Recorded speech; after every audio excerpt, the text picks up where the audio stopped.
Ce n'est que le début. Patrick Longchamp. Bonjour à tous et à toutes, bienvenue dans Ce n'est que le début. Comme tous les vendredis matins, je suis très heureux de vous retrouver et ensemble on va explorer une nouvelle solution. Cette fois-ci on va parler de moutons, on va parler d'éco-pâturage avec les moutons de l'Ouest et son créateur, fondateur, initiateur, développeur, il s'appelle Quentin Noir. Bonjour Quentin. Bonjour. Merci beaucoup d'être avec nous. Alors on va parler d'éco-pâturage, de moutons. Qu'est-ce que vous faites, ça veut dire quoi l'éco-pâturage et qu'est-ce que vous faites avec ces moutons ? Alors c'est très simple, l'éco-pâturage c'est une solution de gestion durable des espaces verts qui consiste à installer des animaux à l'année sur des espaces publics ou privés. Donc vous remplacez l'homme par le mouton ?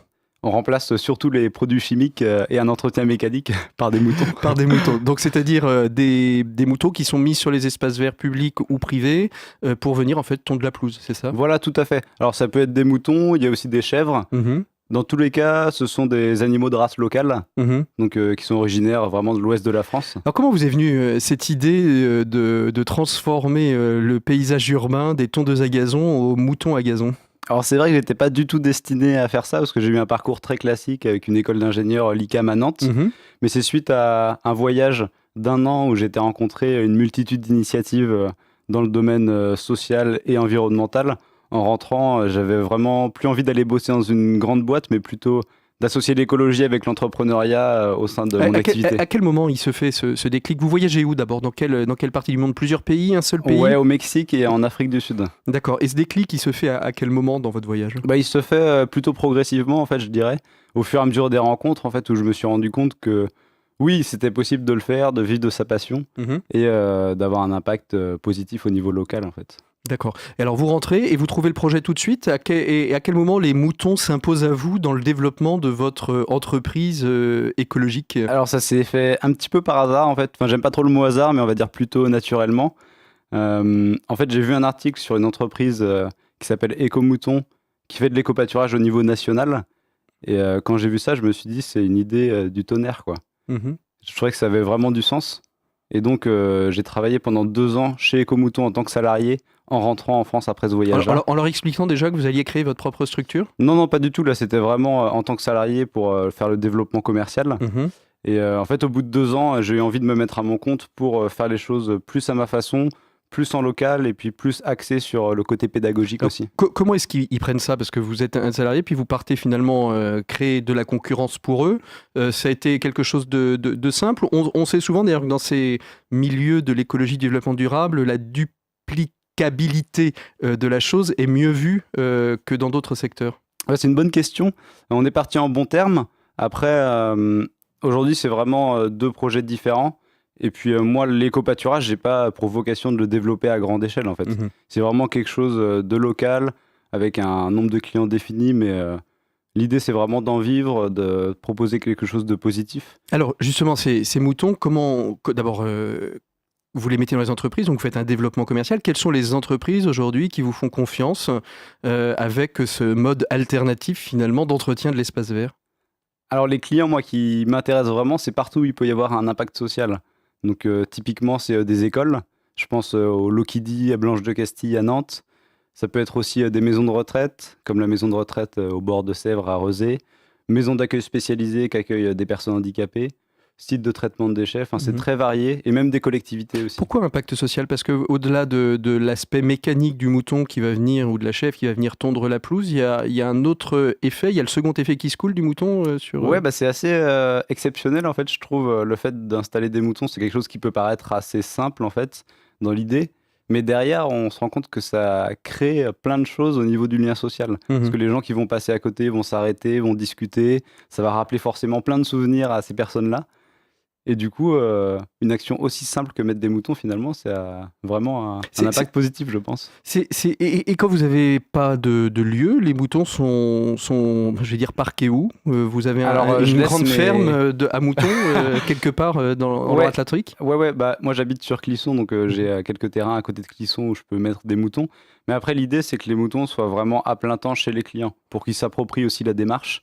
C'est-à-dire qu'il faut s'imaginer, en fait, mettre des moutons dans une maison de retraite, les personnes vont leur donner des noms, etc. Mhm. Donc c'est vraiment leurs moutons. C'est ils en ça, prennent soin. il faut pas enlever aussi l'attachement que Voilà, c'est les ça. publics peuvent avoir Exactement. avec les animaux. Et puis l'idée de travailler avec des races rustiques aussi qui vivent Mhm. dehors toute l'année. Mhm. Alors, c'est quoi le rapport coût tondeuse, coût mouton par rapport à une entreprise qui souhaiterait investir finalement dans cette forme de gestion des espaces verts?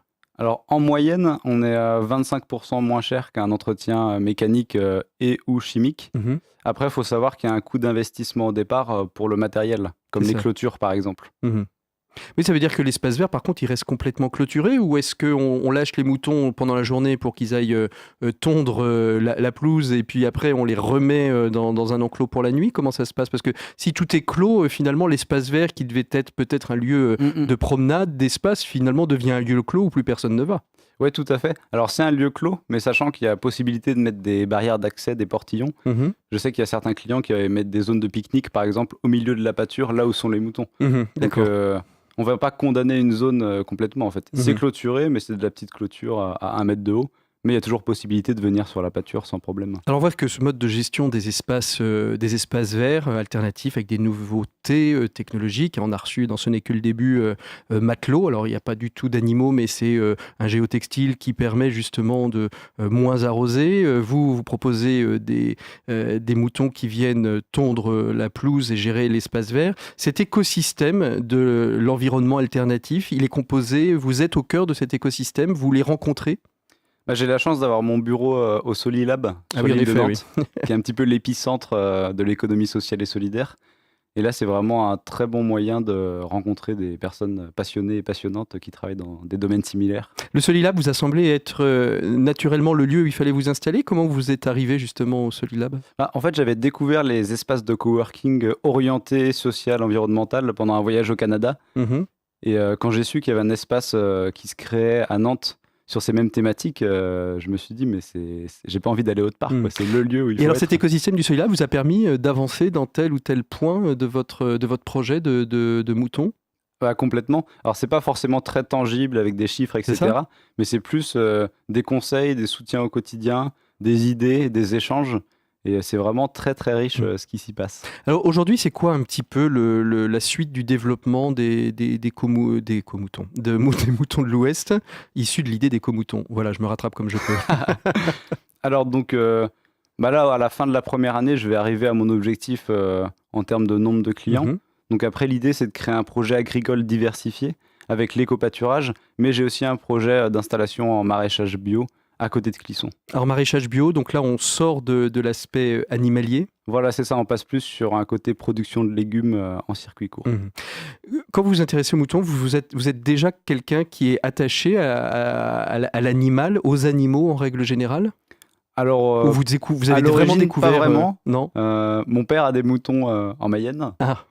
mais jusqu'aux années lycée, etc., j'ai jamais été plus intéressé que ça. Mhm. Mais il y avait quand même un environnement qui déjà présageait de la proximité avec l'animal.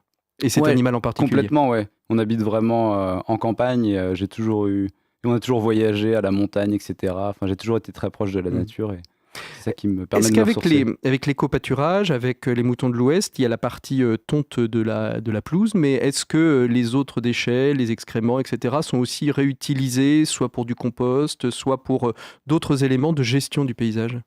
Alors aujourd'hui, ça fait de l'engrais naturel en fait Mhm. pour le sol, donc ça permet aussi de préserver la biodiversité.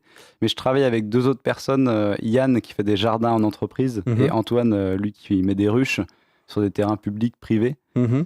Et l'idée justement serait de réussir à créer des synergies entre nos 3 activités, donc via notamment les jardins, pour Mhm. la question de l'engrais naturel. Jardin en entreprise, voilà une bonne idée pour ce n'est que le début. Allez, ce sera peut-être notre prochain invité, on va y réfléchir. Donc un écosystème aujourd'hui qui est bien perçu par le monde de l'entreprise, ou est-ce que c'est encore difficile d'aller les convaincre? Alors c'est difficile de répondre à cette question-là en toute humilité, quoi. Mhm. Mais j'ai vraiment l'impression que... Quand vous faites la démarche vous-même d'aller les voir, vous avez Ouais. plutôt un accueil positif. Le rendez-vous s'inscrit directement dans l'agenda ou il faut vraiment insister à plusieurs reprises pour décrocher justement un rendez-vous avec une Alors, personne. les deux cas sont possibles, Ouais. mais en général, on sent qu'il y a vraiment du répondant et que les personnes ont envie de faire évoluer les choses aussi. Mhm. Et ils se rendent compte que le fait de mettre des moutons, en fait, c'est une solution qui est écologique, mais qui est aussi sympa, positive, qui donne envie. Et c'est ça aussi, je pense, qui est un moyen de les convaincre. Mais qu'il y a moyen de les convaincre et de Un développer. premier pas. C'est combien de clients aujourd'hui? On a parlé un petit peu des noms. 13 clients. 13 clients sur la Loire-Atlantique. Voilà, c'est ça. En fait, principalement autour de Nantes et Ancenis. Alors comment ça se passe si un client à un moment donné vous dit bah moi stop, on arrête? Vous, Bah, déjà- récupérez, vous récupérez les moutons et puis vous démontez tout et au revoir? Voilà, c'est ça. Mais déjà, c'est très rare que ça arrive. Parce que justement, dans l'idée d'être en local, c'est de créer des liens de confiance aussi avec Mhm. les clients. Donc ça marche bien. Et puis après, essayer de comprendre pourquoi, essayer de rectifier le tir. C'est vous qui venez entretenir les enclos ou est-ce que justement vous transférez de la formation au personnel présent dans les établissements dans lesquels vous êtes? Alors les deux, moi je passe régulièrement en fait vérifier que les animaux sont en bonne santé, Mhm. faire les soins vétérinaires, en curatif, en préventif, complémenter au niveau alimentaire aussi si besoin. Et puis après, j'ai toujours un référent sur site. Mhm. Et cette personne-là, elle passe aussi régulièrement, donc je fais un petit peu de formation aussi. L'important c'est le bien-être des personnes, le bien-être de la nature et le bien-être des moutons. Exactement, vous C'est avez ça. tout compris. J'ai tout compris. Quant à Noir, si on veut vous retrouver, si on souhaite vous contacter, où est-ce qu'on peut aller? Le plus simple, c'est d'aller soit sur la page Facebook Mhm. Les Moutons de l'Ouest, ou alors sur le site internet lesmoutonsdelouest.fr. Alors, lesmoutondelouest.fr, la page Facebook lesmoutondelouest.fr. Moi, je vous remercie beaucoup, Quentin, en tout cas, de nous avoir informés, nous avoir donné cette optique différente de pouvoir gérer nos espaces publics. On se retrouve la semaine prochaine. Vous pouvez nous retrouver, bien sûr, sur la page Facebook aussi de SolutionWay, qui nous donne toutes les infos sur les solutions, sur le site internet de la radio, bien évidemment. Sur la chaîne YouTube, vous retrouverez la vidéo de cet entretien. Je vous souhaite un très, très, très bon week-end. Et s'il vous plaît, dénoncez-nous des solutions. Voilà. Allez, à bientôt, au revoir et bon week-end.